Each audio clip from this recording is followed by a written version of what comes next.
In today's tutorial, we're going to be looking at 3 important stretches for lordosis. So what we're going to be doing is we're going to be talking about the stretches themselves. We're going to look at the muscles involved or the areas of the body involved, and I'll explain that later. And then we're going to go through the teaching points, or some of the key teaching points that you need to be able to be putting in place to get these stretches right to help you correct your lordosis.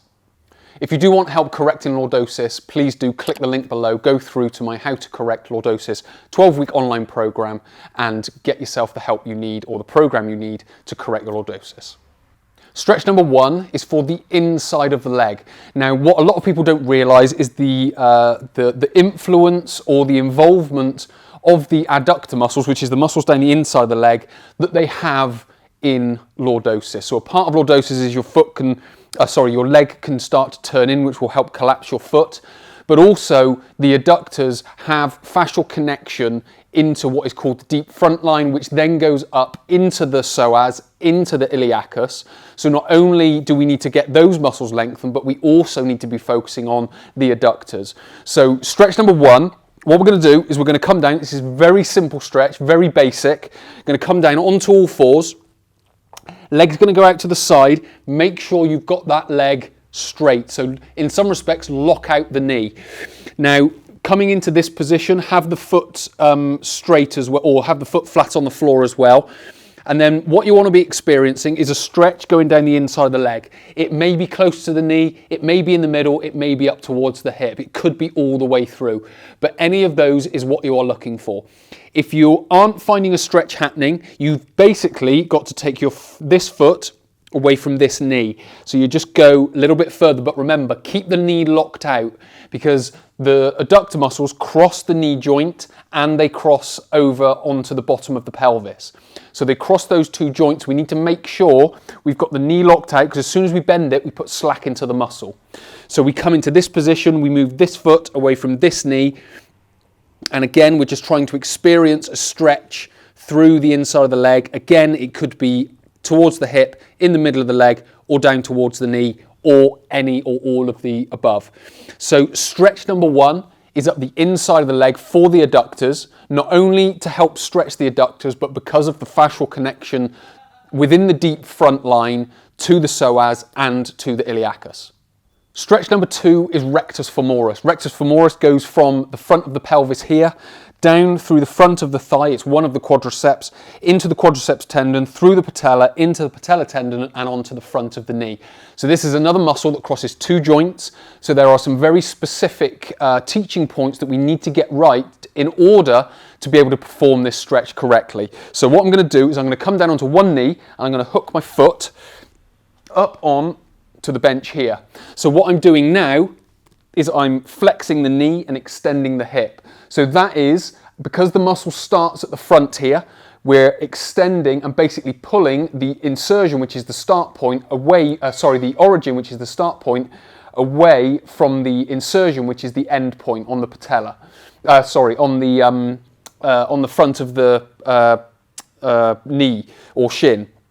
So we're going to come into this position, but also not only do we want to get this position, we also want to get the pelvis right. So we want the pelvis to be tucked under. So we don't want to be out sort of sticking the chest out, sticking the abdomen out, because that's lordosis. What we want to be able to do is tuck that in, and what you should then find is a greater stretch coming down the front of the thigh through the rectus femoris. What we can then do is just gravitate forward on that front knee, and again, we'll be feeling the stretch going right through. So again, we could be feeling the stretch in a few different places. It could be around the knee, it could be in the belly of the muscle at the front of the leg, or it could be a little bit higher up on the front of the hip as well. Because this will get other tissues. It won't just get rectus femoris, there'll be an element of TFL in there. To some respect, there'll be some psoas and some iliacus in there as well. But this is mainly for rectus femoris because of the bent knee. So stretch number 2 is for rectus femoris. We need to bend the knee, extend the hip, and get as much length through the muscle as possible. Stretch 3, we're putting our focus now into the psoas, which is the main culprit or main muscle within lordosis, which is in some respects causing the problem in and of itself. Why is that? Because it joins L5, 4, 3, 2 and 1, or it joins into those. So we need to be essentially loosening that muscle to get or remove and flatten that curve that goes into the lumbar spine. But there's a few important things that a lot of people don't realise with the psoas as well, which affects how we perform the stretch. So the stretch that we're going to do is very similar to the rectus femoris stretch in so much as we're going to come down on one knee. What we don't need to do with this one is hook the foot up on here. You can do it. I wouldn't say there's too much of a problem with hooking the foot up on the bench, but mainly we want to be in this position. Now, the few important bits, similar to rectus femoris, we need to position the pelvis, tuck the pelvis under, and we need to lean into it. So those are going to be important when we do this stretch. But on the side that's down, what we also need to be doing, so we're able to get psoas a little bit better, is lift the arm up above the head. Now, why do we lift the arm above the head? Because there are fibres that join into,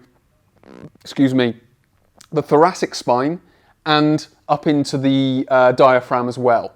So what we need to be able to do is, first of all, breathe. And then when we lift the arm, we're starting now to extend through the thoracic spine, which is then going to be able to get and open the rib cage or the abdomen to be able to get a fuller stretch through that area. So we come into this position, and what you should find is you have a stretch coming down through the abdomen. So you can feel that stretch going down through the abdomen. If you can't feel that, lift the arm a bit further back, try and raise the chest.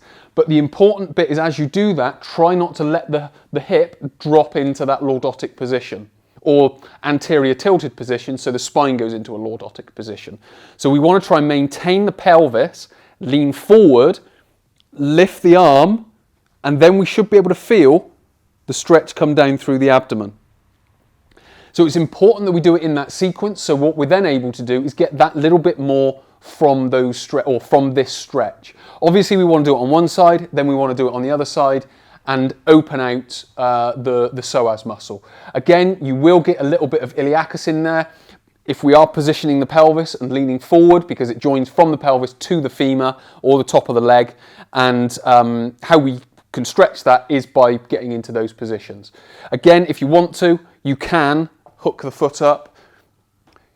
It is a little bit more challenging because of the nature of it, but you should then be able to feel rectus femoris, psoas, and you'll get a little piece of iliacus as well. So to quickly summarise what we've talked about, the three important stretches to help you correct lordosis. Number one is for the adductors, which is just going down onto all fours and leg out to the side, making sure you get the knee nice and straight. Why do we do it? Because of the attachments or the fascial attachments that go up through the deep front line, which are from the adductors up into psoas and into iliacus. Stretch number two is rectus femoris, where we're on one knee but hooking a foot up here. The key teaching points: keep the pelvis tucked and lean in. Once we can do that with the knee up there, we're going to get a stretch going right through front of the leg. Stretch number three is for psoas and elements of iliacus. What do we need to do? Go down onto one knee. We don't need to hook the foot up on the bench, but what we do need to do is lift the arm up over the head to get the fibres that go into T12, and you should feel the stretch come down through the abdomen as well. If you've enjoyed this content, please do hit the like button below. If you do have a comment, please do leave that below. If you've learned something new from this tutorial, hit the thanks button. And if you want to watch more tutorials like this, please do hit the subscribe button and the bell icon.